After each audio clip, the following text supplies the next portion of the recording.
Spiral. Horton back at his own 5. Gets one block, gets 2 blocks, turns upfield. Got some running room across the 30, 35. He may go 40. What a block. Midfield 40, 30, 20, 15, 10, 5. Mr. Horton. Touchdown. Seahawks.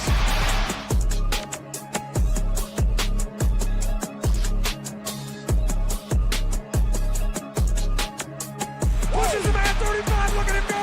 He's down to 20, 15. He could go. He is going to go. Touchdown, Seahawks. Oh, my word. A 67-yard run. Marshawn Lynch. Unbelievable. The beast is alive and well.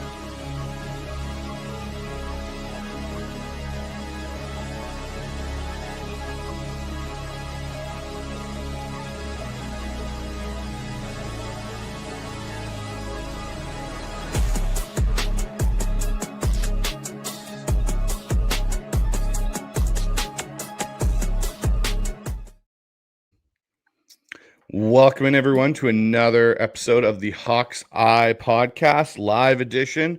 We're doing another Monday Seahawks Aftermath episode with Michael Thompson of Field Gulls joining me today.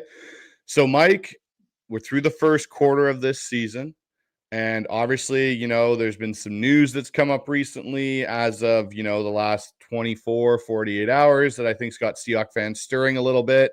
But let's kind of kick off with where you're at following that Arizona Cardinals game. Yeah, definitely a game that I think you and I talked about last time we were on. It was a must win. Like, you go on the road, you'd already given up a home divisional game. The Cardinals were wounded, short week, but if you could win that game, you could vault yourself from last place all the way into the first place discussion. They took care of it. The first 50 minutes was some of the most dominant football I've seen defensively and kind of efficiently on offense, minus a few kind of blunders and kind of mental errors. That's a game that easily could have won 34-3. And, all of a sudden you let them back in the game. And some of that has to do with a player we're going to talk about here in a little bit, but it's not just one player. They definitely let their foot off the gas, but at the same time, it was really cool to see Darnold. Hey, you've been fantastic so far this year, but we need you to kind of save us because we screwed up. And he's like, sure, I me and JSN, we're playing like 2 all pros right now. We'll take care of you. So that was kind of nice to see. It sucks that we had to get to that point. But then now the benefit, you won, you took care of business, you got extra rest. You got to watch football on Sunday with almost a perfect day. Unfortunately, Adonai Mitchell is a secret sleeper agent for the Colts, for the Rams. But I think we learned a little bit more about the 49ers situation. I think we learned a little bit about the Rams to where I'm feeling pretty good. And so it's nice to get this time to get this rest. I know today sounds like Emmett Worry practiced or set to practice. And so it seems like other than our IR guys, we're pretty healthy and ready to go. So it's nice. I feel like we're ascending right now. Yeah, I definitely feel the same way, Mike. I think we're hitting our stride. Obviously, the next 3 games here going into our bye, if you want to say 4, including the game after the bye versus the Commanders. When you initially look at the schedule, it looked like, okay, this is going to be a pretty good stretch. We figured the Texans might be heading back to where they were in CJ Stroud's rookie year. We didn't know what the Jags were. We figured the Bucs were going to be a really tough challenge. I still think they will be, but they're pretty banged up. It looks a lot different now going into the stretch. Like, the Commanders are not the team that we thought they were going to be right out of the gate. So the Seahawks are in a real prime position right now to truly kind of get more ground in this NFC as a whole, rather than just looking solely at the NFC West. But the thing I'll have to ask you, Mike, obviously the big news we're going to talk about is the Logan Brown signing. That was the big deal that came out of Seahawks camp this, last couple of days here. They brought in Logan Brown, and I know that's what every 12 wants us to talk about to start the show. So let's get into the Logan Brown part. No, I'm just kidding, everybody. We'll talk about Logan Brown in a little bit, but let's obviously talk with the big news here. Riq Trade Talks. It came out Sunday. Ian Rappaport, who we know outside of Adam Schefter is very connected with the Seahawks brass, along with Mike Garafolo of NFL Network, drops kind of this bomb that teams are checking in on Riq Woolen. And we've kind of all learned throughout the football, where news comes from kind of thing. Sometimes it can be player, an agent leaked, and sometimes it can obviously be, team leaked. And the way this one kind of came out and the way it was written and the way it was kind of suggested, it definitely seems like it's a leak from the Seahawks. And I've checked in with a few of my sources, and that's kind of the same feeling they've gotten as well, as this is the Seahawks kind of saying, hey, we're open to talk about, Riq Woolen being on the trade market. And it sounds more and more like it's just the team realizes there's no future with Riq Woolen here in Seattle based on the scheme, based on just overall how he fits in. Josh Jobe starting to take more of those snaps. They really like Kendrick. They like Nehemiah Pritchett even. They have Schiffin as that kind of guy that they can bring in as a veteran, which I think some people have forgotten he's even here really because he's on the practice squad. What did you make of it, Mike, when you saw that news kind of pop up on your Sunday while you were relaxing, watching just football for once? Yeah, definitely felt very forced, which, as anyone that's kind of in it knows that these insiders, they don't just spout things for no reason, right?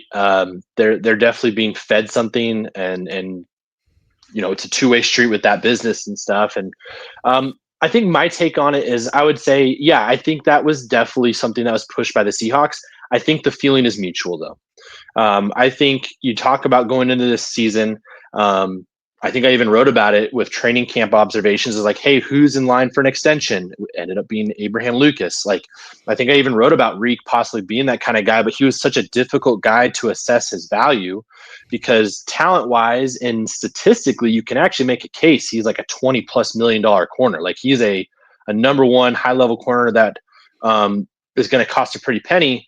We also have watched every single snap of his. We've seen all the highlights that were mostly his rookie year, and then some advanced metrics tell you, no, he's really good. I think the eye test, and a lot of fans would say, he is really talented, but man, it doesn't connect over the course of 60 minutes, and he makes brutal mistakes. This came to an immediate explosion in week one when you can make the case, however, on that blame pie of his role in the Seahawks blowing that game to the 49ers. And then, McDonald didn't really mince words, right? He said it's a competition after week one. You're talking about a guy that might make $20 million a year, and after the first week, the head coach is already saying, oh yeah, it's an open competition. That's just like a very rare thing. I don't know if I've ever remembered such a quick flip and turn to where it just makes you wonder how much was the fit ever there. I know that's something you've talked about with him in the McDonald's scheme. There's no denying his talent, and so I think there might be a market. It is frustrating because like week one was just horrific. And then against the Cardinals, he played a big role along with Witherspoon and the Cardinals making a comeback there, right? I think he had 3 penalties that I think led to all 3 of their, or at least 3 of their scoring drives. And just, again, it's a good problem to have because you have, Josh Jobe and you have Kendrick that are truly ascended, it looks like, through the first 4 games. Is it early? Yes. But it's enough that I think that the Seahawks feel good about it. And like you said, that's not the biggest corner room, but if you believe that Griffin can come in and be your 4th guy, which at this point, that might be where McDonald is at, is like, hey, I think Woolen might be my 4th guy. Then yeah, if you can get any value for Woolen, who is going to walk at the end of this year, I don't think there's any chance the Seahawks are offering an extension. And obviously, it just sounds like the bridge has been burned by both sides, right? With the things that McDonald has said, I think he even said this week, nothing like too harsh, but kind of like, oh yeah, Woolen's really pressing right now. Like, those are just things that, you don't hear too much from a coach with a player that's definitely struggling. It just feels like both sides need a fresh start. And the Seahawks think they could be really good this year. And so they might be trying to figure out how to maximize the value of this year's team. Whereas a team might be really interested in getting 10 or 12 games to look at Woolen to see if he's worth the investment. Yeah, and that's the interesting thing. I'm just going to pull up some of the comments that are already going in the chat about this. And so one of them is from K-Soon, and he goes, interested to see how much practice time Riq gets and Tyrese Knight as well. Obviously, we will touch on Knight in a little bit, but the Riq part will be interesting. Kickup's in here. The one thing about trading Riq is you lose speed and height in the corner room. This is a fact. He is 6'4". He is their fastest corner. Lou comes in, smoke on the Riq stuff, keep him until the trade deadline. K-Soon comes in. Pritchett has been way worse than Riq ever was. Pritchett this offseason actually, in my opinion, got a lot better. He fit into the scheme more. We saw it in the preseason. And again, he's still a developing player, but he's still in your cornerback room. And from all intents and purposes, everything I've heard is Mike McDonald and that coaching staff really do like Nehemiah Pritchett. K-Soon comes in with Riq, just needs to figure himself out. Rockman, maybe they leak this out to light a fire under Woolen's ass. The thing for me is, when I look at this Riq Woolen situation, and I see some people saying, oh, he just needs an adjustment, he needs to get his head right. Like, we're talking about a guy that's in his contract year. Like, this is the year you should already have that dialed in and that switch flipped, because this should be his most valuable season. Correct. And the fact that we're talking not even week 6 or the bye week, or coming up to the week before the trade deadline, we're talking this early, and it started, like you said, in week 1, where Mike McDonald was like, yeah, cool, like, we're in an open competition now at that corner spot. I think that tells you where Mike McDonald's level of, frustration may be with that situation. And again, it's the thing that's interesting to me is you're talking about, some people said, well, he hasn't learned Mike McDonald's system. Well, Josh Jobs had the exact same amount of time to learn that system. So is Devin Witherspoon. So have a lot of these guys that Riq's been playing with. Kendrick's been here for a cup of coffee, and he already looks like a Pro Bowl player. Exactly. And that's where some guys have it and some don't. Exactly. And I think Riq has, and I'm not knocking Riq on this, but I think Riq has all the physical, athletic ability to be the top corner in the National Football League. There's not a lot of 6'4" guys walking around that run just about 4.3 or sub 4.3 speed in the 40-yard dash. But the one thing that's gotten worse, if you go back and you watch his all 22 and you watch, is his ability to play the ball. And for a guy that's a converted receiver in college, we saw guys that usually convert are at least able to play the ball. Their backpedal, other things may be a little dodgy, but usually they can put the ball in the air.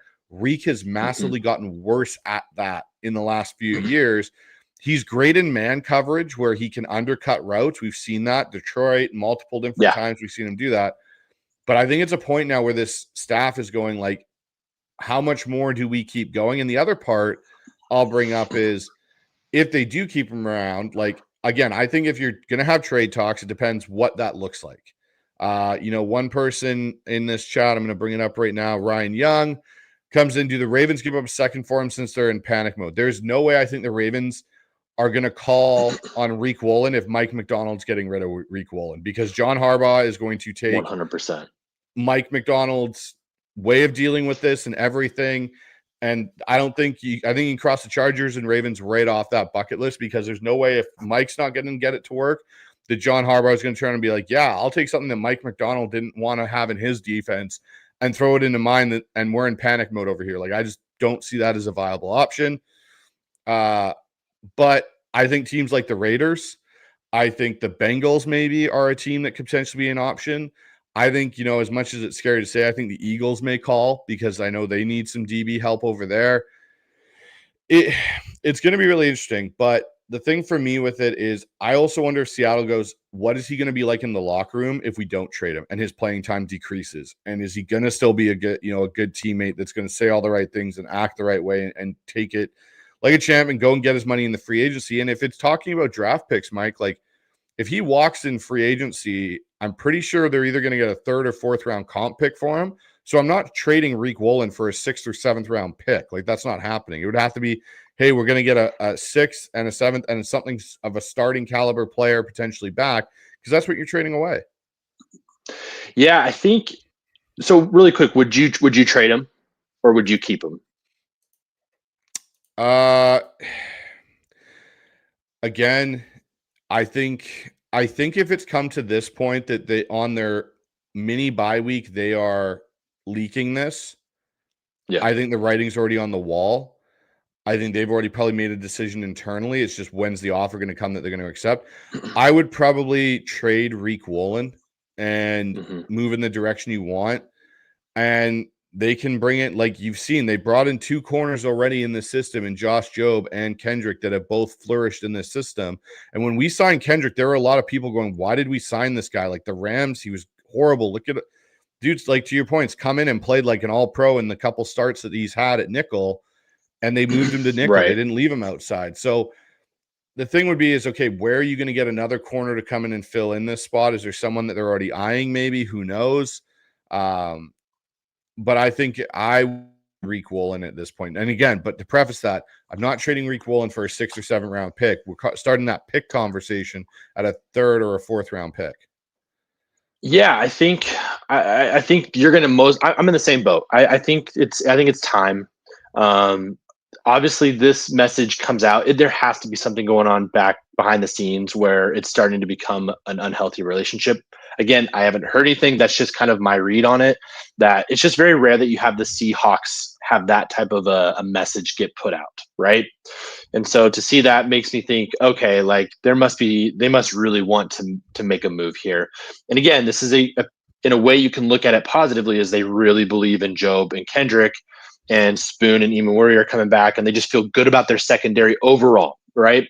I think if you're going to make that trade, I think the first team you call is the Raiders, right? Who believes in Riq Woolen more than probably Pete Carroll?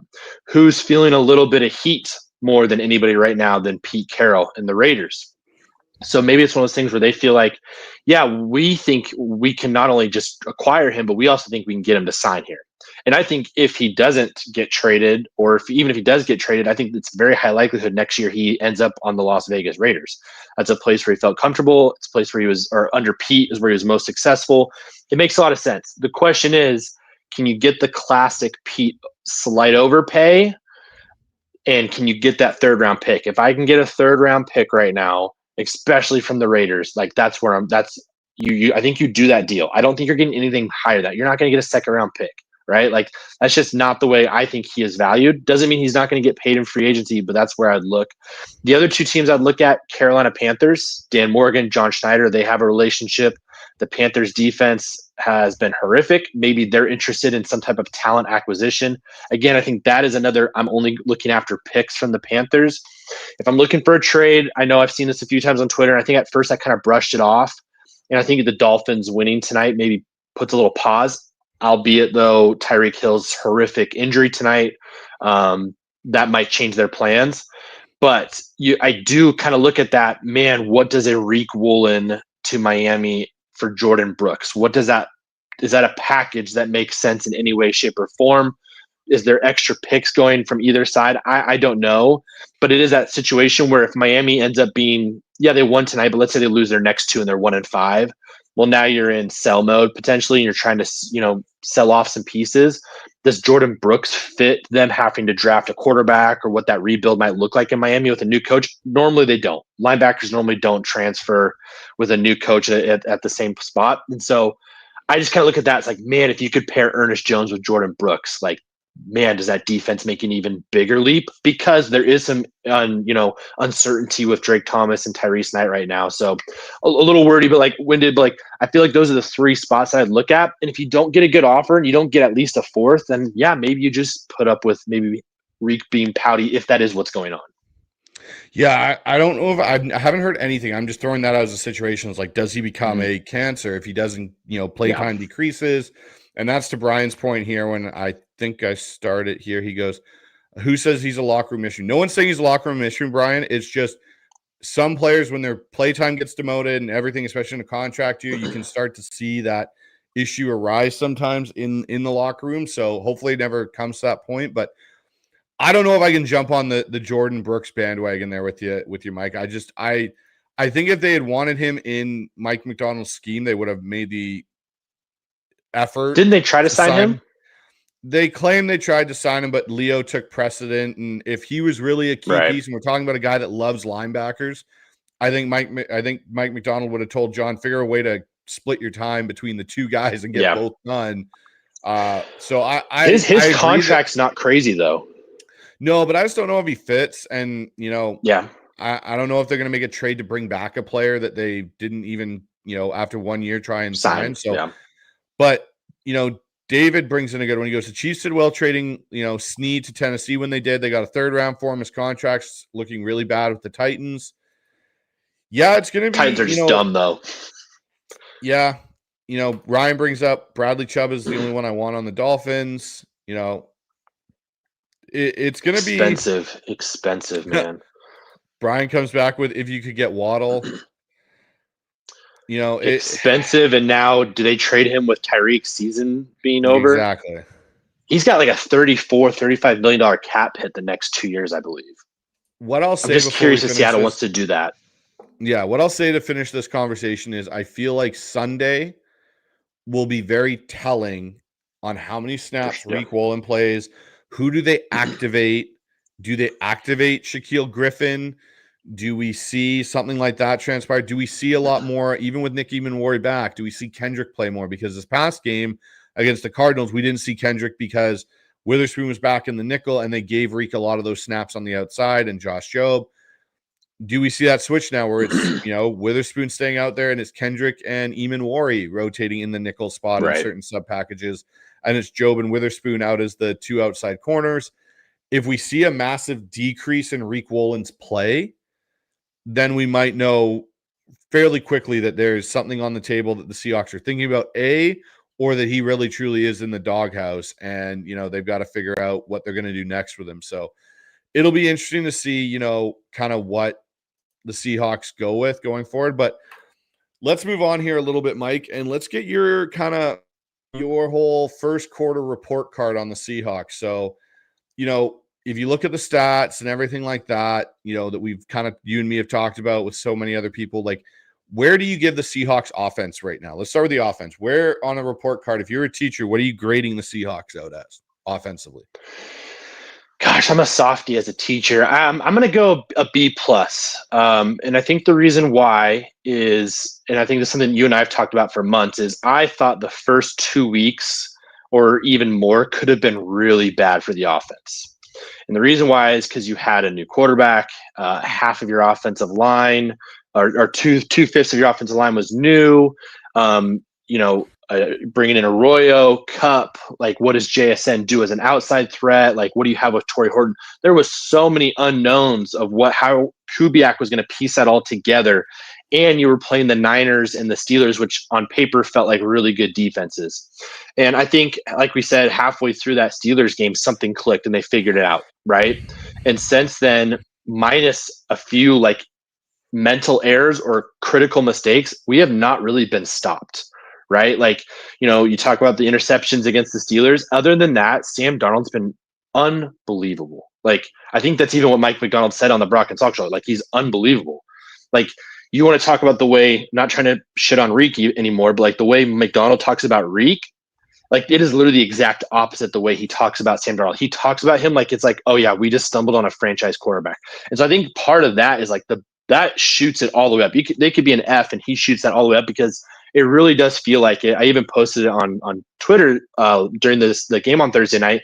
It was just a picture of Baker Mayfield and Sam Darnold in Panther jerseys, and it was with the Spider-Man meme of them pointing at each other. I think there's a very real chance we might have stumbled on our Baker Mayfield Tampa Bay situation. And I'm a huge Oklahoma Sooners fan. Like, I'm the biggest Baker Mayfield fan out there.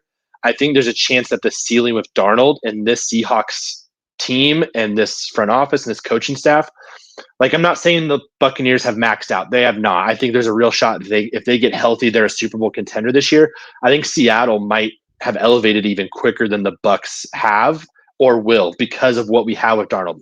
It's been interesting to see angry Kenneth Walker runs. I like that. I'm all for that.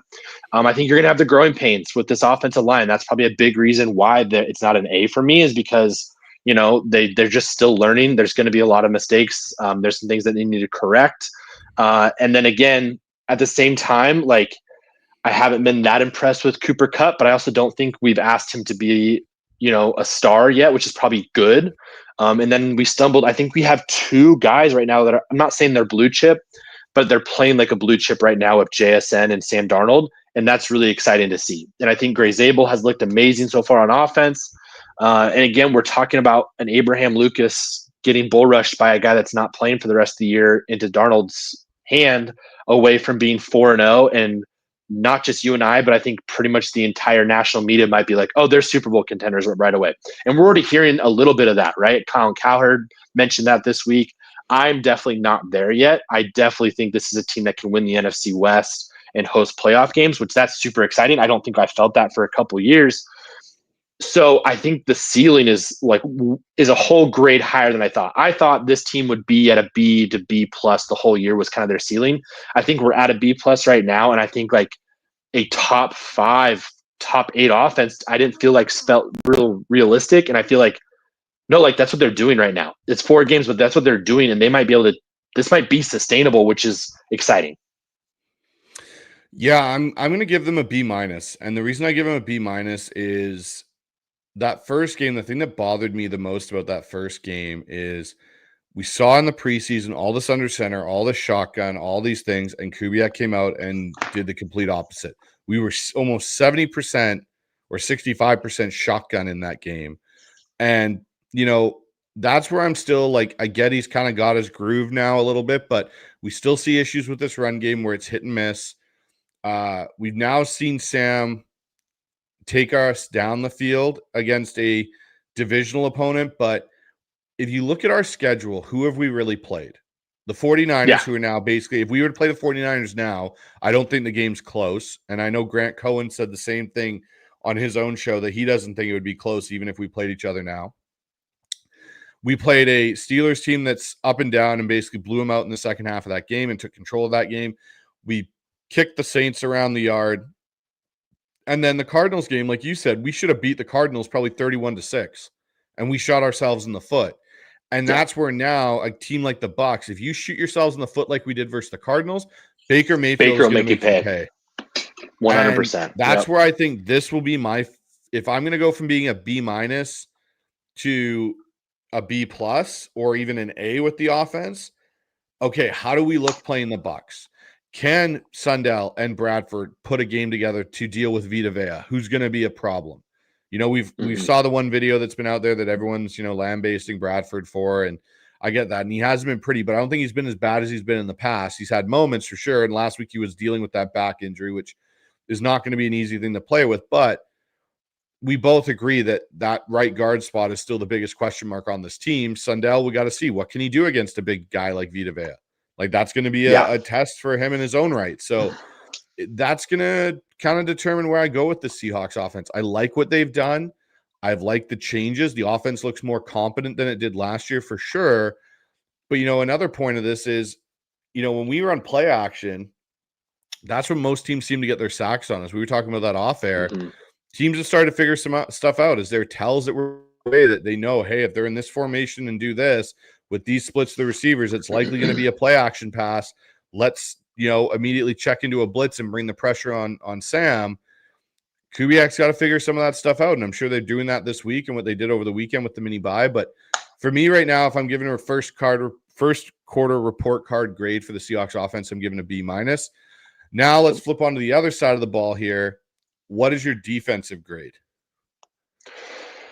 I would go a B plus. And the reason why I go B plus kind of is echoing what you just said. What elite offense have we seen yet? Right? Like last year when we played a middle of the road offense, we looked really good, like really, really good. And that's a big reason why we finished, I think, with the 11th best defense or 12th best defense in the league last year. But man, when the Green Bay Packers came to town, they ran right over through us, around us. When the Buffalo Bills came to town, that was the most mismatched game I think I've seen the Seahawks play in since probably other than the Baltimore Ravens game in Baltimore, which is kind of the game that led Schneider to be like, that Mike McDonald, I kind of want that guy. I'm sure there's another one. But like, I feel like those are those games where it's like, man, okay, so whenever we do see an elite offense, what's that going to look like? And yeah, are the Buccaneers limited right now? For sure. But that's still a really good offense. And that's a franchise level quarterback that you're going to see right now coming into Seattle. And they're desperate to get a win after a tough loss against the Eagles. Like, I'm excited to see that. I'm excited to see what the Seahawks can do against the Jaguars, who've been kind of interesting so far. When they see the Commanders, I expect Jaden Daniels to be back. The Rams, look like they're ready to go this year. Like some of these better offenses, I don't know if we're going to see exactly the way our schedule works. I don't think we're going to see necessarily a Josh Allen type of situation where we're seeing the best of the best this year. Maybe that ends up happening, but for now, I really like our defense. I think we have one of the best, defensive lines in football. Would love to see Boye Mafe, Derek Hall get some sacks. because I don't think I think we've only had one sack so far on the year, 1 or 2 sacks from our edge rushers. I think that was Nwosu on Thursday night. Most of our pay dirt has been from our defensive tackles. I think Ernest Jones is playing at an all-pro level so far. And our secondary, again, 50 minutes of just dominant football from against the Cardinals on Thursday kind of got washed out by what happened with Spoon and Riq, but I think the potential is still there for that to be the best secondary in football. And so I'm going to go B+ for right now because I want to see this defense shut down a really good offense. I want to see this team really take that next step. And then I think a part of that is getting more edge pressure and then also seeing Spoon kind of elevate to that next level. And with Eamon Worry coming back, what could this look like? So like the ceiling is still there, in my opinion, for this to be the best defense in football. Statistically, they kind of at the moment are. I don't know if I've seen that yet. And so I'm excited to see that as we move into the second part of the schedule. So I'm right there with you. I'm giving them a B+. I think we've seen them consistently play at the level we saw them end last year at. We've obviously, the one thing I'll say is we've seen the pressure from this defensive front get there. They're just not getting home enough. Now, I know we got 6 sacks in this last game versus Kyler, but we still really haven't seen any edge pressure, or I shouldn't say edge pressure, but edge sacks until Chenna came back. Derek Hall, he's been creating pressure all year, Mafe, but they just haven't been finishing. And we don't know what the deal with DeMarcus Lawrence is. He's got the thigh contusion or bruise or whatever it is. So hopefully he's good to go. I think the Seahawks are missing, and this is where I think the trade deadline will be interesting, depending on how some teams are sitting at that point, is I think they need a closer. They need, we talk about the Mariners sometimes and stuff. The Seahawks need a closer on that defensive front to, hey, we're in a situation like they were against the Cardinals. We need you to go out there and wreck. You've been a presence in the game. We need you to now go wreck the game for the other team and close it out. That's the one thing I think this defense is missing from it being an A. Like the secondary's been playing well outside of the lapses from Riq and Witherspoon in the last game. We've seen Josh Jobe start, ascend to being a starting caliber corner in the NFL on one of the top units. The safety group looks really good. Even the depth behind it and D'Antonio and Tyokata when they've had to play look, serviceable. We haven't even really seen Nick Eamon-Worry be a part of this unit yet, which I think will take it to a whole new level when that finally occurs. Yeah. So there's a few things. That's why I still give it a B+. There's some unknowns out there. But the last group we'll talk about is special teams. And I'll say it straight up. I'm going to give the special teams unit an A. Like for the first 4 weeks of this, they've been on fire. We've seen punt blocks, good kickoff coverage, punt returns are now a factor for Seattle with Torrey Horton back there. I never thought I'd be saying this season with Jay Harbaugh that our special teams unit at the first quarter mark of the season would be outgrading our defense or our offense, but here we are, and I've been really impressed with the special teams unit. So as Amy would say, Jay Harbaugh gets to stay another week. Yeah, I'm right there with you. I agree. Give it an A. And that's kind of part of it, right? Like we judge defense at a higher level than we're probably judging the offense and special teams right now because our expectations were way lower. But that's kind of how bad the special teams were last year under Harbaugh and in the group. But again, it's exciting to have some explosiveness with our return game. I think Holani and Horton just bring juice, man, just a juice that we have not seen in this franchise for over a decade. It's been nice to see when Myers makes a mistake, he comes right back, tough as nails. I know he is beloved or despised, depending on who you talk to. But again, this is a guy that's been with the Seahawks for a while and has made some pretty big moments, right? And so like for them to help come back, get that win the other night was just massive again. And again, we're not like, you look at the Buccaneers, right? Like they probably lose that game to the Eagles because of that, their special teams mistakes and stuff. And so it's a forgotten thing until it costs you a win. And I think for us Seahawk fans, we got to see against the Saints, it's not just something you forget until it brings a win. It's like, no, this can be a real weapon for you. It's a weapon the Seahawks have chosen not to invest in. We've invested in Jason Myers, but the return game and just the style of, going after punt blocks, it just feels different. It feels kind of like what I wrote about 2 weeks ago. This feels like Baltimore West. And I mean that in a complimentary way, whereas Harbaugh, John Harbaugh came to Baltimore from Philadelphia as a premier special teams guy. And that has always been, a strong factor in the Baltimore Ravens' success. And to see Mike Macdonald bring that in year 2 with, John's nephew, Jay Harbaugh, like, it's exciting. And that's the kind of things that you'll see every year in the playoffs that will swing a playoff game or will swing a division title and stuff. And that might be the difference in going to Detroit for a playoff game or having Detroit come to your house. And like, that means something. And for that to be an elevated thing this year is massive and can't be understated.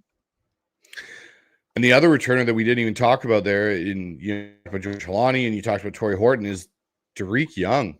Riq Young's been a factor back there, as a guy that we all had kind of written off. I know I was one of them that had written him off early in this, training camp and preseason. And he kind of has shown us that, hey, I can do a couple other things too if you need me to. And so it's been really impressive to see this special teams unit, because we lost Larry Izzo, or didn't regain Larry Izzo after the switch from Pete to Mike. Yep. And I was like, Larry's one of the best special team coaches out there right now in the NFL, and we're going to let him walk out the door. And we did. And, the first year was rough, and there were a lot of changes to special teams in general in the NFL. But Jay Harbaugh seems to have found his groove now as an NFL special teams coach. And hopefully it continues when we do this, again, in 4 more weeks when we're at the bye. And absolutely. We can get, hey, our special teams unit's still at top. But there was one in here, Daddy Dennis, one of the guys that frequents our chat. Offense C+, defense B, special teams A. I can get along with that. I can understand the C+. The offense has started to get better, but they're still a flawed unit currently. Yeah. No, I think that makes sense. Again, I don't know if we have the assets to have a super duper elite offense. I think right now we're doing it with scheme and just absolutely unreal play by Darnold and JSN. But yeah, I if you told me I think it's a slightly above average right now, or slightly average to above average, I'd be fine with that. What do you think of this one from Kay? Dixon needs to lift his game also. Yeah, I feel like average. I feel like this year, this has been one of his lower seasons. Yeah, I feel like the Dixon that earned that contract, that earned that high draft pick that we had in 18 and 19 was extremely, extremely valuable. And he was, I kind of was talking about our special teams not being great. He was a big part of our special teams. But when you had a conservative coach like Pete, like he was very instrumental in us pinning people down because our defense was terrible. I would assume this will be one of his last year or last 2 years in Seattle. He doesn't strike me as the guy that's going to get an extension. And again, I still think you can do worse at punter. But yeah, the weapon that he used to be, I don't feel like that is a thing anymore.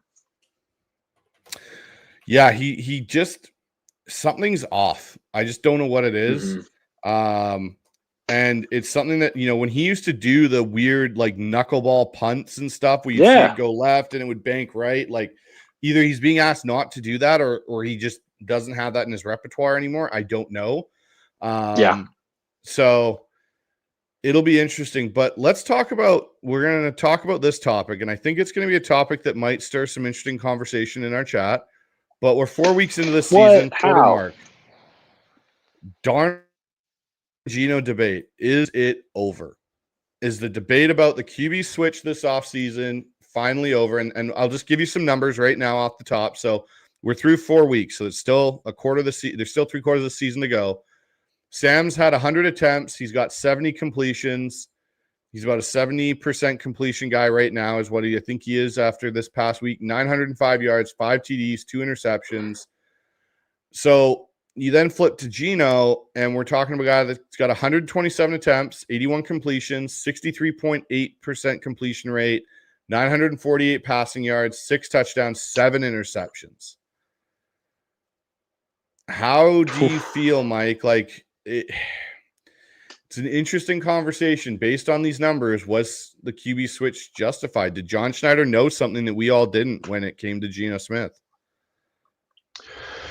Hard to argue against it right now, right? We do know, or at least we were told, the Seahawks are interested in re-signing Geno to a number. The last deal we signed Geno to was a very team-friendly number, and I think Geno knew he had an opportunity to go to Vegas and get more money and be really thought as the guy. And I don't think that was ever something McDonald or John were ever interested in. And so I don't know how real that contract negotiation was. It doesn't sound like it was very real, other than the Seahawks saying, yeah, we offered him X amount. But man, crazy what a turn can be after week one, right? Seahawks run a weird setup with mostly shotgun, not a lot of play action. Darnold doesn't make any mistakes, but at the very end, he doesn't have the awareness to get the butt fumble. And while that's happening, Geno Smith looks amazing in the rain against the New England Patriots. He gets the big win. The vibes are high. Then it's Monday Night Football. Everyone's talking about the Seahawks being horrible. We're going to Pittsburgh. We're going to lose the home opener in Pittsburgh. Geno has the article come out on ESPN where basically like, Seattle didn't love me. They weren't built for me. I'm built different. And man, you look at those numbers in those 3 games since. Sam Darnold is the most efficient quarterback in the NFL. And Geno Smith is probably by far in the way, I'd have to double check, the worst quarterback in the NFL. It has been rough. The interceptions are bad. The attitude has not been good. The vibes have not been good. And they lost a game they should not have lost to the Bears. He looked absolute. And again, I think that Geno Smith has a pretty bad offensive line that he's dealing with right now. He has a running back that Gentry looked really good on Sunday, but it's really tough to justify drafting a running back that high when you have such a poor offensive line. Bowers isn't healthy, and so that's really affecting Geno's game. So I don't want to say, "Oh, boo, Geno, this is all bad." But at the same time, he really set himself up to. He had to deliver this year, and the Raiders had to deliver. Whereas Sam has just been kind of boring old Sam, like, oh, shucks, I wear flannel when I sign my contract, and I'm really excited to be in Seattle and be a game manager. And, oh, look at me, I'm playing like 2005 Matt Hasselbeck, which is freaking awesome, right? Like, all of a sudden, like, I'm Mr. Efficient, and we look like a real playoff contender, while the Raiders look like, oh, man, does Geno last the year as the quarterback? That's how bad it is. I'd love to hear your take. I know Mookie has been talking a little bit about what he thinks is going on with Geno, and it's hard to argue. I'll let you bring that up. I got to step away really quick, but I'll let you talk. Yep. No, all good. Yeah, so for me, I think John knew something was coming. I think Geno's arm is not, it's a 35-year-old arm, and it's now starting to show some of the wear and tear. And I think you're seeing it on some of the passes. There's a missing velocity that's been there in the past when he was in Seattle. And I'm not going to knock Geno on here and be like, oh, it was such a great decision. Like, Geno played well in Seattle, and I was one of his harshest critics. And I was in the camp of I knew exactly what Geno Smith was. I was never going to say Geno Smith was, the guy that was going to bring us to a Super Bowl, but I never thought Geno Smith was the worst thing ever. I thought Geno Smith was a serviceable, starting, above average NFL quarterback. But I always wondered what the bridge was going to be like. I always kept saying on, when I was on the prior show, the Hawk Zone, and I've said it here a few times, like, what was the bridge from Geno? And there wasn't really anything for the longest time. We didn't really have a bridge. Was it Sam Howell? No, we found that out rather quickly. Was it Drew Lock? And no, it wasn't at that time. But, when they decided to pivot to Sam Darnold, what I saw in that was they're getting a guy that fits the persona of their head coach, for one. Two, you're getting a guy that I think if you don't ask him to carry your franchise, like, the Chiefs asked of Patrick Mahomes and the Bengals asked of Joe Burrow, hey, come be a part of this franchise and do what we did with Russ early on in Russ's career in 2012 and 2013 and 2014. Like, come in and make a few crucial throws at moments in the game when we need you to. And that's all we're going to ask of you, and manage the rest of the game. Don't go out there and try to play hero ball. Like, we have yet to see, I think, Sam throw for over 35 attempts so far this season. All we've seen so far is the highest I think he got up was 31, 32.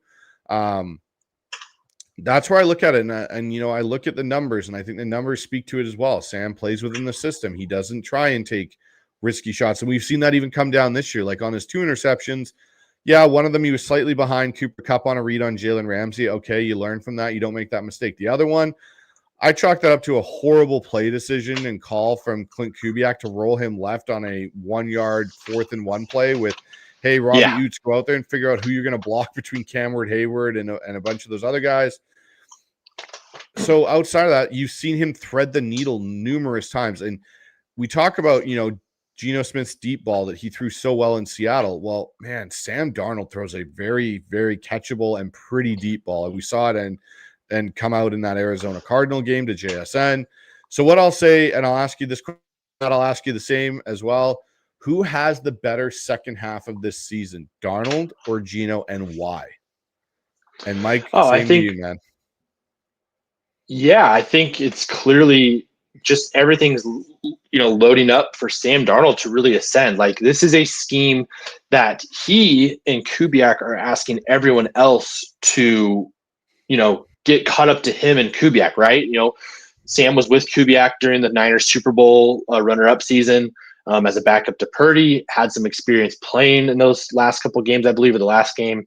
And so, you can just tell he just looks very comfortable. He doesn't look lost out there. And for what it's worth, like Geno, it just looks like either he's lost or there is nobody open and he is pressing. And if he has any diminished physical ability right now, it's going to just be absolutely highlighted, because I just don't think that's going to fit well with what they're trying to do in Chip Kelly's scheme. Whereas Sam Darnold, again, we're talking about a guy that's technically entering his prime and is really, really fresh, because he has not played a lot of football over the last 3 or 4 years because of, the whole situation with the Jets and being a backup for a couple of years. Again, also, I go back to what we're talking about, like the talent around Sam is just better. And I think his talent is better. And like, you give me JSN, you give me more 12 personnel, which is what we're seeing right now with this team coming together. I think as each week goes by, we know what we have with our tackles. We have 2 fringe Pro Bowl caliber tackles, right? And that is very good to have. And then if you can just get good enough play as Zabel and Sundell continue to grow from Bradford, or whoever that ends up being, if Bradford does eventually get pushed out. But for right now, I don't think it's as bad as that video that you kind of mentioned has made it out to be. Again, there's a lot worse offensive lines. You don't like our offensive line, go watch the Las Vegas Raiders right now. And I just don't think that Geno's going to have a real shot to be the guy we saw in Seattle without that. But go ahead. I'll put a caveat in there. Give us JPJ off that Raiders line, and I'll be happy. And then can be for sure. Give us JPJ, and I'd be very happy. But the one thing I'll say is I think Darnold has the better second half. And here's an interesting question from Brian says it, but he goes, Sam gets an extension before the contract runs out, but Ducky comes in and goes, does Sam play out his contract? I think if Sam Darnold plays the rest of the season the way he's been playing, and it's weird because you heard John talk about it this offseason, where the new kind of statement from upper management and ownership is they don't want to extend guys that have multiple years left on their deals, right? That's kind of the discussion. So I don't know, even if Sam plays lights out and we somehow get to the NFC Championship game, I don't know if they're going to change Sam's contract. Now, what I could see happening is we get into 2026 and we get to November of 2026 and Sam is still playing well. Then I think there's a contract extension that is now put on the table, because the end of the 2027 year would be the end of it. I think I've said it on a previous show. I say now, I think Sam's going to be here until at least 2030 as a Seahawks starting quarterback, which may shock some people. But I think if they keep the system and he keeps doing what he's doing, I think there's no reason not. He's 27 years old, going on 28. Like, we're talking about at that point that, we're talking about having a quarterback that's just reached into his early 30s. And he's played for us for 6 seasons at that point. Like, that's some ideal level situational setup by the Seahawks on this. So we'll have to see. But, Mike, let's kind of move on to our next one. And let's talk about this a little bit. In the trenches. The O-line in a running game. So Seattle currently has 443 yards on the ground. They've given up a total of, I think it's Sam's, how many sacks? I'm trying to think off the top of my head right now. He is. I think he's sacked 6 times. Is it 6? Right? Is it 6? I think it might be more. I think it's close to 6 or 10 sacks so far in the year, which is by far better than where we were in previous seasons. The third down success rate's about 40%, which is not bad. Right now, the Seahawks average 110 rushing yards a game and pass for about 221. That's pretty balanced in a lot of ways. But what is your feeling, on the O-line, and as well, how are you feeling about this run game, and what do you want to see more out of this run game? Yeah. So yeah, Sam Darnold has been sacked only 6 times this year. He got sacked. Was it 3 times against the Cardinals? Yeah, he got sacked 3 Yep. times against the Cardinals. Wasn't touched against the Saints. 2 against the Steelers. And the, if you want to call that a sack, fumble in the losing play against the 49ers. So if you told me, hey, look at this offensive line, you don't know if Abe Lucas is going to be 100% healthy. You don't know, just some of the variables of Zabel and Sundell and stuff. Hey, you're going to, after 4 games, only giving up 6 sacks. I think all Seahawks fans would have signed up for that, right? I mean, I maybe I'm in the minority there, but I think we all would sign up for that. Now you might be, well, how impactful were those sacks and stuff? But I'll take that. And I think that what we've seen so far is that Zabel's going to be a franchise cornerstone player for this team. He's not perfect, but he is just exactly what you would have wanted. Again, Baltimore West, just like when they took him, it's like, oh yeah, that's a good pick. You just hit a double, right? Maybe he's not Steve Hutchinson, but he's going to be a good football player. And he's going to get 2, maybe even a third, or he's going to get an extra contract and probably even one after that as long as he stays healthy, which is what you want when you draft these guys at those picks. Sundell, I think there's a lot of growing pains, but again, I think there's a lot of that potential there. I'm as big of an Oluwatimi guy during the draft process as anyone. I still think that I would take Sundell's ceiling and potential and his relationship with Zabel and how that connects on the field while keeping Olu in that backup role. I think he's a very valuable guy. Yeah, would I like to upgrade the right guard? Sure. Is that going to be really high on our draft board or trade deadline board? For sure. But it's the same for every single team in the NFL, right? Everyone wants to improve at the tackles and the guard spot. We're along with everyone. So what right there, I think passing was no team is exactly starting O-line.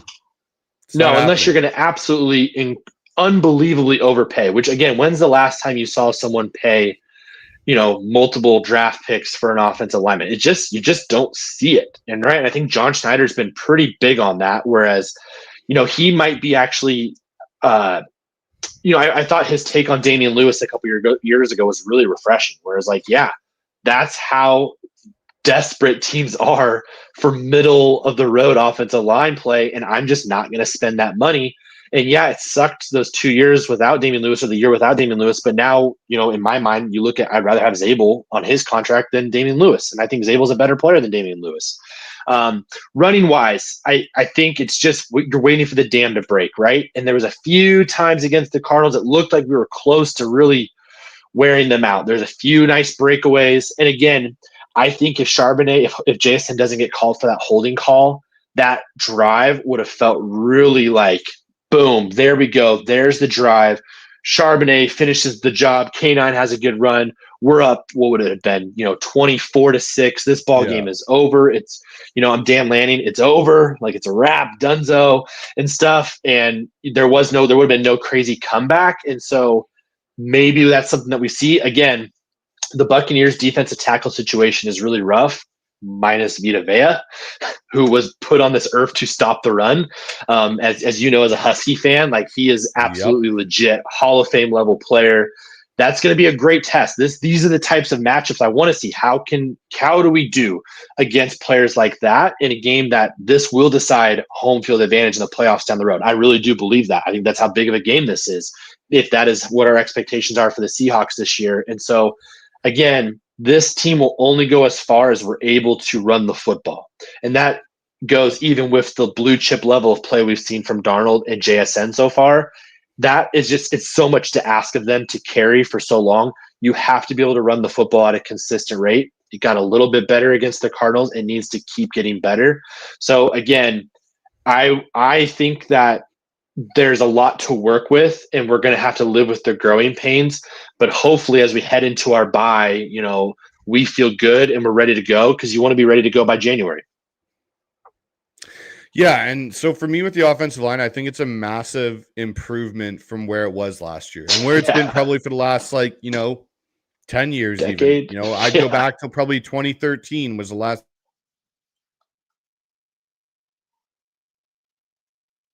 good O-line. Oh, sorry about that. Somehow my internet there you seems to. We've got a storm going on up here, and it's kind of messing with things, so it may cut in and out. I apologize if it does, everybody. But yeah, so we're talking about an offensive line, that it's still going through growing pains. It's still coming along. Now, one thing I'll say in here, someone put this in here. I think it's John from Twitter. Appreciate you being in here, John. He goes, Bradford needs to go. The problem is, what are you going to replace him with? Is it Christian Haynes? Is it Bryce Cable? It sounds like he's a bust. Yeah. Unfortunately, at this point, I think we have to seriously consider Christian Haynes might just be a third round bust. Is probably it's a miss. It's a miss. That's what I'd classify it on. They missed on Christian Haynes, and I think they know that, and I think they're probably going to adjust for that in the draft. But they just did sign Logan Brown as a tackle, who I'm actually really excited about because I think he's got a lot of potential. Like, off the field issues is why he wasn't a draft pick for somebody. I got to see a lot of his tape watching Bryce Cable do. I think Cable and Richmond are going to be interesting guys next year, but I still think guard is probably still high on their draft board right now. And they're probably sitting there going, hey, our quarterback situation is kind of settled right now. We don't have to stress about it and go hunting in the draft for a quarterback. We've got some running back options. Maybe we add a receiver, maybe another corner and an inside linebacker and a pass rusher and right guard. Like, the list seems long, but some of those picks you can get in the mid rounds where your premium ones would be like an edge and a right guard are sitting there at the very top of that board going, this is what we need to put our team over the top. So we'll have to look at it that way, but I just don't think Bradford needs to go. Okay, but where are we going from there this season? There's not really a direct pivot to something that's going to be necessarily better. This is an interesting one that I'm just going to bring up right now before I finish my line talk from Ducky. He goes, what happens to Jalen Milroe if Sam hypothetically is here to 2030? If he has a good preseason next year, could they get a third round pick for him? I don't know if they could get one next year after a good preseason. It might be one more. He'd probably need to get close to the end of his contract, I think, for them to actually be able to get something.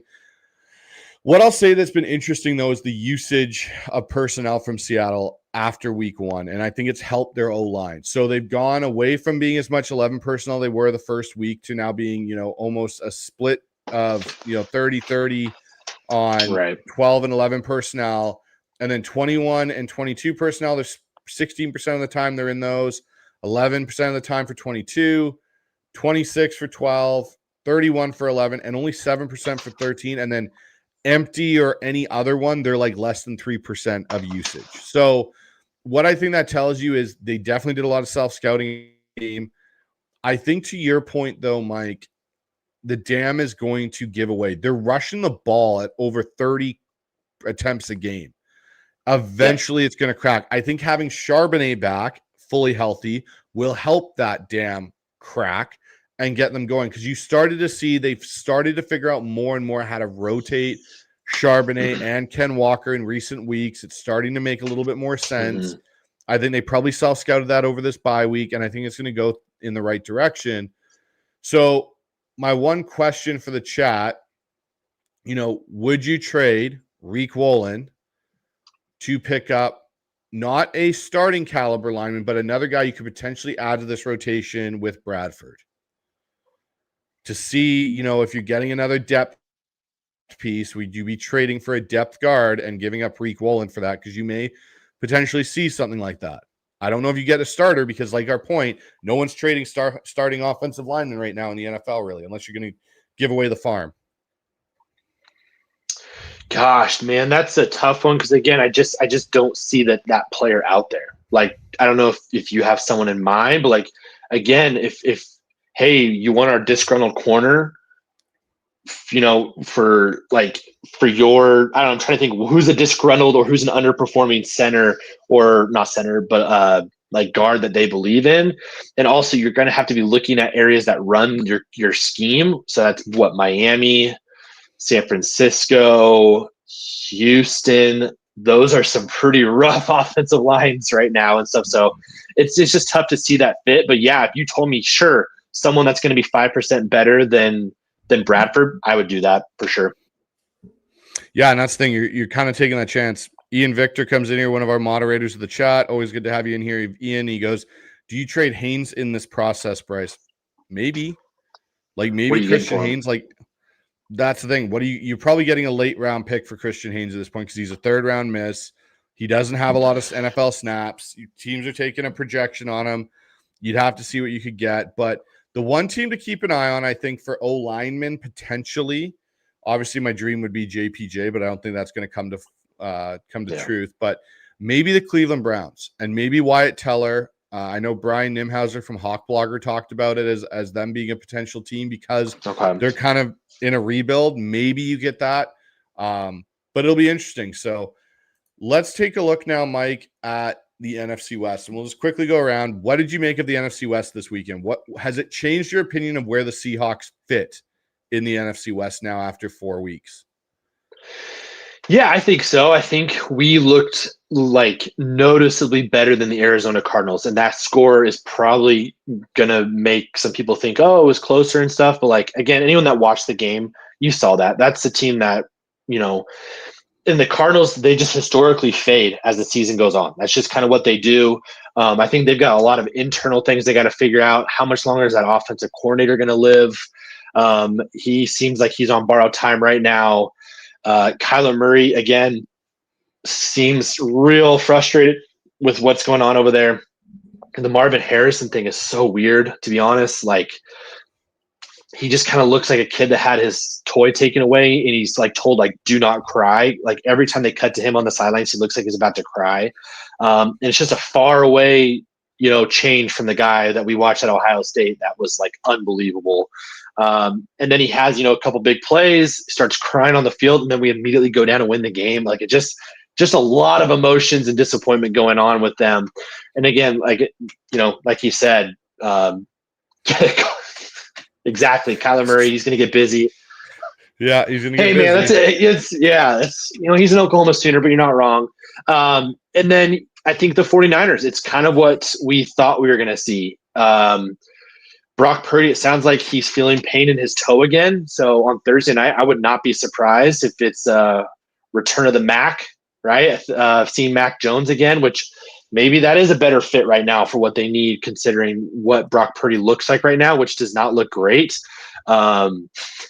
Yeah, exactly. These are right? great, guys.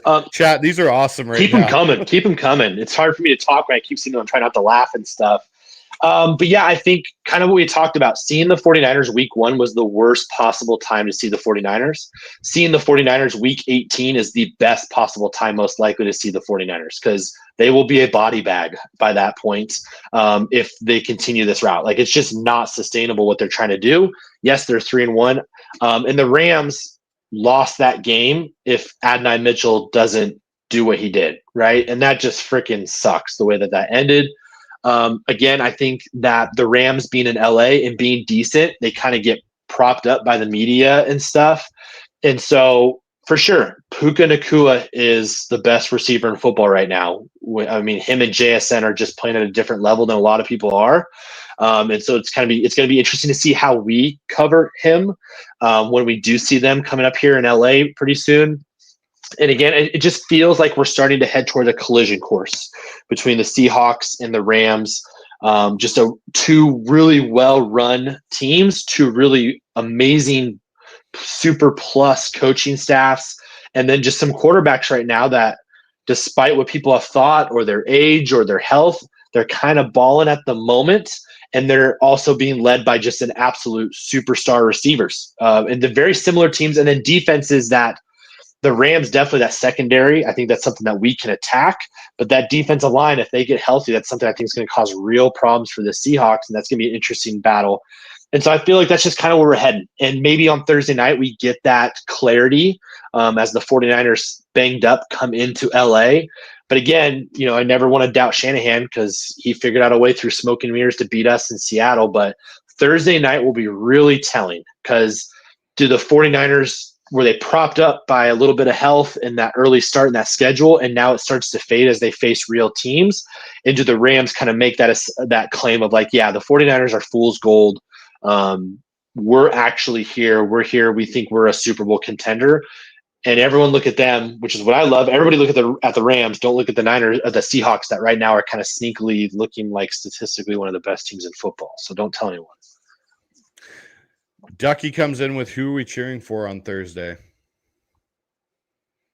I'm personally cheering for the Niners as much as this, because I feel like we have a better shot at beating the Niners. So beat up on the Rams while you can. The only thing now, in my opinion, is I don't think this game on Thursday is going to be close. I think the Rams are going to beat the brakes off the Niners because they don't have a pass rush anymore without Nick Bosa. You saw what they were able to produce versus Jacksonville. Like, Jacksonville looked like a very, very good, well-coached football team. And they came into Santa Clara and beat up on the Niners so bad that Saleh was going to go throw fists with Liam Cohen in the middle of the field. So, it's just the way that it is right now. For me, Mike, with the NFC West division, like, if I look at the beginning of the year, I've always picked Seattle to go 13-4. That's what I've done from the beginning. I'm hanging out on my island there with a few other Seahawks folks, but I looked at it and thought, okay, this is going to be really tough. This division is going to be really tough to get you 13 wins. And, I think a lot of these teams are going to have multiple, maybe every team has potentially a way of getting to double-digit wins, and one double-digit team at 10-7 doesn't make the playoffs because they just can't, and the tiebreakers break a certain way. The thing for me, though, now when I look at it is, to your point, it's very become separated. Like, it's oil and water and separation in a bit, where you've got the Rams and Seahawks, as your point was that they are kind of the two more established franchises and well-run franchises right now. The Niners are kind of stuck at this point of, are they going to fall right apart and have to completely rebuild? Or are they going to try and keep holding it together with duct tape, which is what their current plan is under John Lynch and Shanahan? They don't really want that window to close, but they're like the person that's closed the window on their hand and they're screaming and thinking they can push it back open, but they really can. It's closed. Right. And then the Cardinals are just the Cardinals. And to Paulie's point, like, Call of Duty comes out in November. Let's see what Kyler Murray's looking like in November. Bingo. Like, it's the reality. And the fact that that's a joke that we're talking about with a professional athlete is kind of sad to an extent, but at the same time, like, I think if Kyler and them self-destruct this year, there's a good chance Kyler's not the quarterback next year, that they may try and find a way to get out of that contract and even eat the money and really look at a full rebuild. So it's going to be very interesting to see what happens with the NFC West. But what I'll say after 4 weeks is I like the Seahawks' chances a lot more in this division now than I did maybe even at the beginning of the year. Yeah, no, I 100% agree. I think, and that's kind of crazy to say after we lost at home to the 49ers, right? It's just the way the game has been played since then. It just feels so clearly that was a missed opportunity, and that we have righted the wrong with two big road wins. And again, I think you kind of nailed it. This feels like a separation week for the NFC West. The 49ers and the Rams, we're going to find out what kind of fight. Like, are the Niners just going to be that pest that just figure it out, like you said, with duct tape all season long, and they're going to get another big road win? Or do the Rams clearly say, hey, like, Niners, you had a cool first couple weeks. Like, don't underestimate the heart of an almost but not quite champion. Whereas, and then the Seahawks bringing the Buccaneers to town, they're not at their top level of health-wise, but that's also a really big game where, like, I think if the Seahawks and Rams walk out of here both 4-1, it's like, okay, it kind of feels like those two have elevated, and now the Cardinals and Niners are battling around that 500 mark, and they're just kind of, man, what do we do, right? Like you said, at what point do you just call it with San Francisco? Whereas the Arizona Cardinals look like they're begging for a reason to blow it up. Agreed. So, as we always do, Mike, we're going to get to 2-minute drill. But before we get to that, there's about 1,000 of you guys watching the show. Appreciate the support. It's awesome. You guys have really helped me grow this channel super quickly. Pushing for 2,000. So if you haven't and you're on Twitter or you're on YouTube and you haven't already, hit that like, hit that subscribe button, click the notifications. There's going to be some other cool content coming out this week. You can always catch Seahawks Aftermath with me and Mike on Mondays. But Mike, as we always do, let's hit up the 2-minute drill here. We got some pretty cool questions for you. I think that might give you a little bit more of a challenge than we did last time we did this. So we'll hit the 2-minute drill right after this.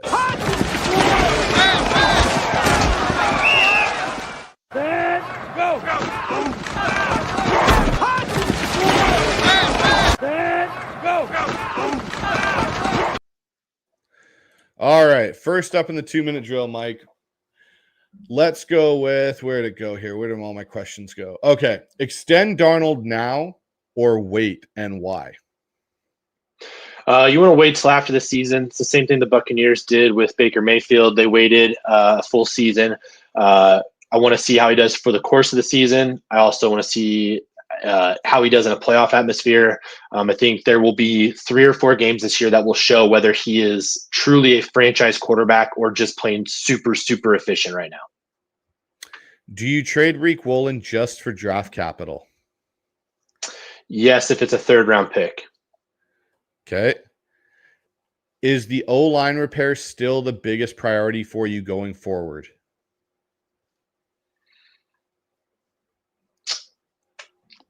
No, you need to find a blue chip pass rusher you need to find that closer. Okay. Let's go with, if not Darnold currently, who is the MVP after the first quarter of the season? Jackson, Smith, and Jigba. Really? Over Big Cat. Okay. Would you rather have in next year's draft, would you rather with the first round pick take an elite guard or elite pass rusher? Pass rusher. Okay. Who do you think wins the NFC West? Los Angeles Rams. Ooh. Okay. How many do you think Seattle should change completely to their throwback jerseys?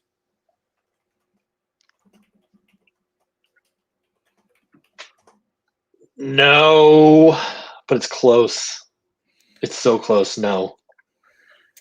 Okay. Question 7. Almost had to call timeout there. Would you do you think Seattle is sitting at the current state 3-1 or potentially 4-0 if Geno Smith was still the quarterback? No. 2-2. And what? 2-2? Yeah. What would be your hypothetical best trade for Riq Woolen? I'm going to trade Riq Woolen to either the Carolina Panthers or the Las Vegas Raiders for their 3rd-round pick, which would be a very, very high 3rd-round pick. That is probably a top 100 pick. I think that is very valuable, even though this is a down draft. Okay. Last question. Come December, which rookie is going to be the biggest difference maker? Nick Emenworry. All right. And that's this week's 2-minute drill with Mike. Well, you almost had to call a timeout, but Mike, let's look ahead to this Buccaneers game. Let's look ahead to this Bucs game coming up. So obviously we've kind of, discussed the fact that the Bucs are probably one of the few teams that we'd say is a Super Bowl contender out of the NFC outside of the Eagles. They're really banged up though. How do you foresee this game going on Sunday? Honestly, I was just thinking about this earlier. I think this is going to be very, very similar to what we saw in that Cardinals game. And I'm not trying to say that the Buccaneers are the Cardinals. I just think that's the flow of the game where I think we feel good about our defense getting pressure on Baker Mayfield. No Mike Evans is going to be a big deal. I think Chris Godwin, great to see him back and perceivably healthy. He looked like a guy that was rusty. But you're also going against basically this year's draft version of JSN and Emeka Egbuka, a guy that, as you know, I was really annoying about all draft season. I love that guy so much, and for him to get to go with Baker was just a perfect fit. And so it's kind of that same situation where I feel like it's going to be really hard for them to move the ball as long as we don't give up a big explosive play to Egbuka. And I think that, Bucky Irving's a really tough runner. I just feel like we have the pieces to handle that. Although that I do think that's a good challenge for us. And then offensively, I think that we're going to have that's a good defense over there. You take away the special teams mistakes that team has done. I believe that defense is probably top 10 right now so far. Tampa's defense and stuff, if you take away the special teams points. And so again, I just feel like you're going against a really good quarterback with a hot receiver. You're going against a good defense and a coach that likes to play conservative. We tend to play that defensive same style. I think this is one of those games where it might be, 13-7, 13-10 at halftime, and going to the fourth quarter, it might be 20, to 17 or 17, 13, one of those type of things where it's like, I think kind of like what I said was first team to get to 20, I think is going to win on that Thursday night game against the Cardinals. I think that's kind of the same scenario. I think you're just going to have two teams that are going to kind of feel each other out for a quarter and a half, and the first team that blinks is going to get that advantage. And that's kind of where I'm at. And also, it's going to be the most beautiful game in NFL history, watching the retro jerseys back-to-back, Spirit of 76, or 75, whatever it is. You know what I'm saying? It's going to be awesome. So here's my one question for you, Mike. What do you think is the one key matchup edge the Seahawks might have over the Buccaneers this Sunday? I still, again, I just feel like I would be stunned if Tristan Wirfs is 100% healthy. And I think that offensive line of the Buccaneers leaves a lot to be desired. And I think that right now is our biggest strength of our roster right now is our defensive line. And I think we're going to figure out a way to get pressure on them. And I would say a secret one, again, is, man, you're asking for Vita Vea to be a super duper star for the whole game, because the moment he comes out on a play, run that ball right up the gut, man. Just go right at that team, because Todd Bowles literally said today, I don't know who's playing defensive tackle, but we'll find someone to play, right?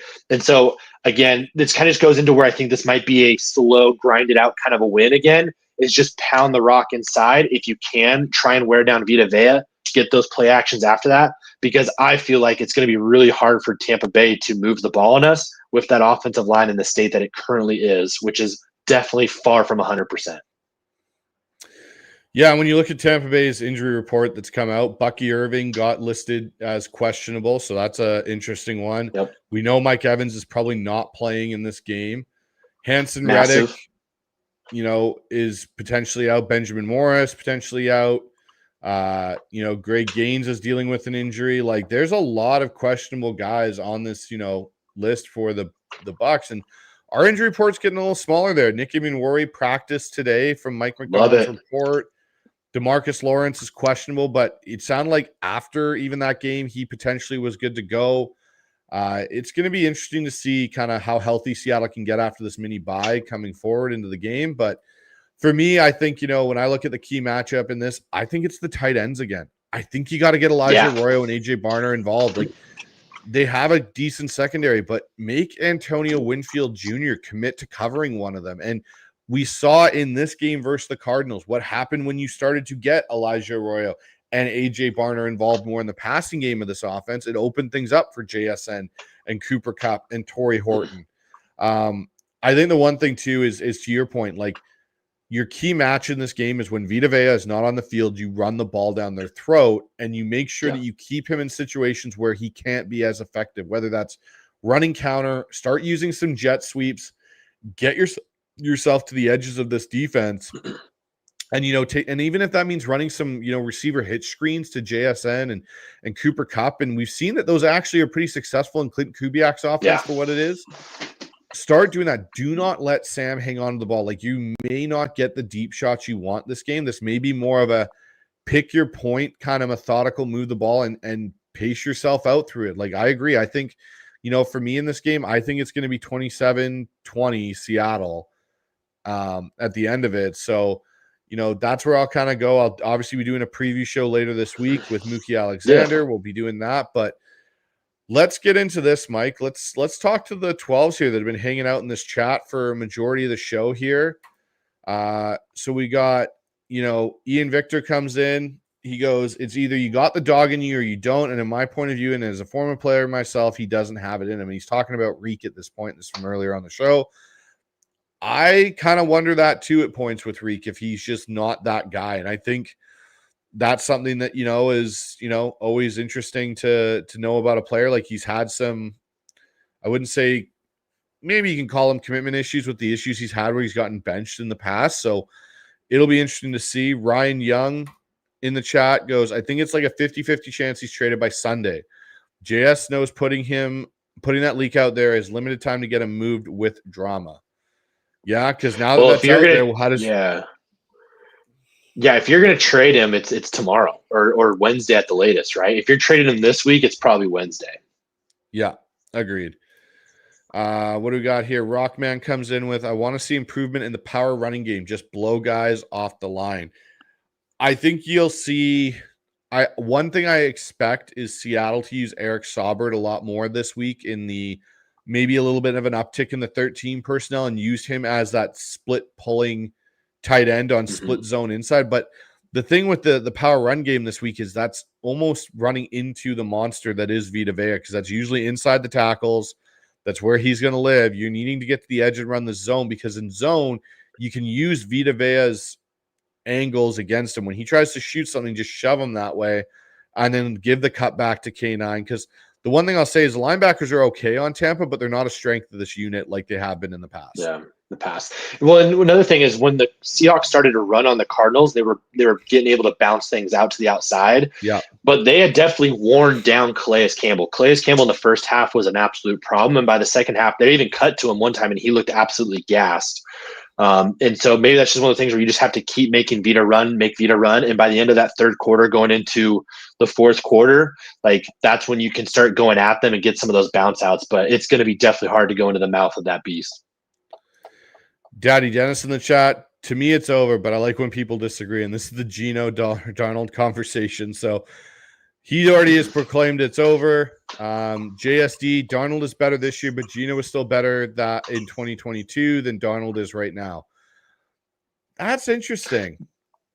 Those are two very, very different schemes, though. I feel like I agree.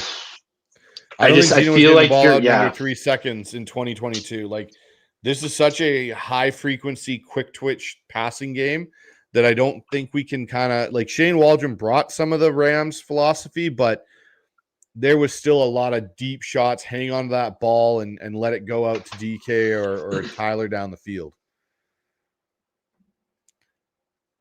We got Flight in here. Go Schneider looked at the facts when it came to the Darnold Geno situation. Ian comes in with a good point. He goes, I think this will be a topic discussion all year long. If 100% if it gets any worse though for Geno, I don't know if it becomes a discussion anymore. If his play as it is currently is getting worse, and go ahead. I was gonna say if it gets worse, Aiden O'Connell's coming in, right? Or whoever the backup is. Is it Kenny Pickett, right? Because like if it gets worse, it'll be interesting. Pops is in here. John hit a home run. I was doubting him, but he won the swap. Ducky comes in. Does Sam play out his contract? We already kind of talked about that. Hope so. Josh, I'm also happy that Milroe gets to sit behind Sam. That's another 100%. Thing in this, right? Like, fun fact here. All the home L's to the 49ers 3 seasons with Geno, Seahawks never led and looked largely uncompetitive. With Sam versus them in week 1, the Hawks led for the first time since 2021. The one caveat I will put on that, though, Islam, which I love that stat, this might have been the worst version of the 49ers we have seen in those 3 years. 100%. Like the previous 3 years Geno had to play them, the 49ers were much more of a power than they currently are this year. Yes. We got Brian in here. He said that Sam gets the extension. What else we got? We already talked about this one. Oh, here you go. Have you guys and everyone in the chat noticed Ravens fans putting their profile pics of Mike McDonald on social media timelines lately? There is a few Ravens fans that I know that I've talked to that are very, very, very frustrated that they did not make Mike McDonald the head coach. They think that is something that potentially could be setting their franchise back for decades, that he is not currently the head coach of their franchise right now. Yeah, I don't know how you ever would have made that move coming off of a 14-win AFC champ. Like, it's just not going to happen. And nope. But I get it. You're frustrated. This is also the worst they've looked in 25 years. Like, we'll see. I'm not ready to bury the Ravens yet. What else do we got? Oh, Pops brought up one. He goes, Blitz Jason Aponte next week. I want to see that. Yes, we will do a 2-minute drill for our NFC West collab show that we do with Blake and Blaine and Jason. We will definitely do a 2-minute drill style there. Pops also comes in with love the Seahawks Aftermath. Appreciate it, guys. Appreciate your support. You guys being in here. It's awesome. So, Mike, we've been at it for almost an hour and a half here now. So what do you've got coming up on Field Gulls in the next week here. So what articles do you got coming out?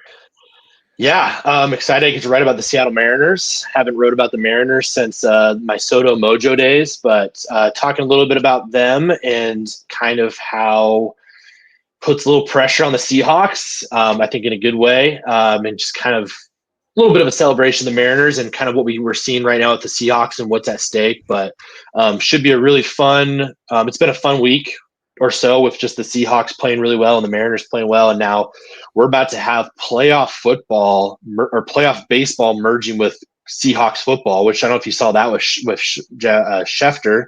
Very curious to see how that will change. I would be stunned to see the NFL move stuff, but we'll see what that ends up looking like. I don't know if has anybody heard about what that will look like, the timing. I think the one that they're talking the most about is potentially the Texans game. The Monday nighter would be the one that Monday I think would have the most impact, I think, is what they've talked about. So it'll be interesting. It's super exciting that we're talking, like, if you really look at the Seattle sports scene right now, like there's so much to talk about. There's the Mariners, there's the Seahawks, the Washington Huskies are doing really well right now outside of their loss to Ohio State, which don't get me started on the roughing the passer call. That was the worst roughing the passer call I've ever seen. It was pretty bad. Or lack thereof. And then you know what? The Kraken. We'll see what the Kraken can do hockey-wise coming up. And hopefully, eventually, we see the Supersonics again in Seattle, which is where they belong, and they need to get back. So Seattle, as much as people won't say it, is definitely a sports town. And I think some people forget because of where it's located. But everyone loves their teams here, and they're passionate about it. And it's always great, especially with everyone we got in the chat here tonight and how passionate they are about the Seahawks alone and paying attention, listen to us talk about it for 90 so minutes here. But yeah, over here on the Hawk side, we'll have a show with Griffin Sturgeon of Seattle Overload coming on to break down the first kind of 4 weeks of Mike Macdonald in this defense, what he's seen that's maybe better than it was last year, where are some areas that there could be improvement still needed, and are there any other things he'd like to see this defense kind of bring out that maybe hasn't been brought out yet from the Mike Macdonald background there of what he used to do in Baltimore. I have Dana O'Gorman coming on Thursday, so she'll be on the show, and we're going to do kind of a touch on how Dana's feeling about the Hawks. Me and Mookie will be doing State of the Hawks and a preview show for the Buccaneers game live on Friday, so make sure you guys have your notifications clicked on for that. Yeah, and outside of that, guys, that'll basically be it besides the post-game show on the Sunday night following the Bucs game, so make sure you guys are tuned in for that one as well. Maybe a few surprise shows. Oh, and a Hawks Film Lab. Me and Dan will be doing a Hawks Film Lab that'll drop on Friday as well. So that'll be Friday morning. That episode will drop. So lots of cool stuff that'll be coming out, guys. So make sure, everyone, that you've got that subscription and subbed up, like it, and I'll leave you guys with this. I want everyone's last thing here, but Mike, give me your next bold prediction over the next 3 to 4 weeks for the Seahawks before we wrap up the show tonight. And everyone else, put it in the chat as well. What's your bold take for the Seahawks? Yeah, I think the next 3 weeks, I think the Seahawks are going to elevate themselves into that truly NFC contender discussion, along with the Eagles, the Rams, and the Lions, so to speak. I think you're going to realize, that's the core four. And man, that might just be like the core four we see in the divisional round, because I think the Seahawks are going to win their next 3 games. I think we're going to run off a nice little 5-game winning streak here. And I think that starts on Sunday with a 24-16 victory over the Fighting Baker Mayfields. And I'm right with you. I think the Hawks go 3-0 over the next stretch here. They beat the Bucs. Even though I said they were going to lose, I think this team might have the ability to beat the Buccaneers and hang on and beat the Texans and the Jags. So going in that bye, it'd be pretty nice going in there 6-1. So we'll see what at the bye looks like. But other than that, everyone, thanks for your time tonight. Always appreciate it. And we'll catch you on another one of the Hawks Eye.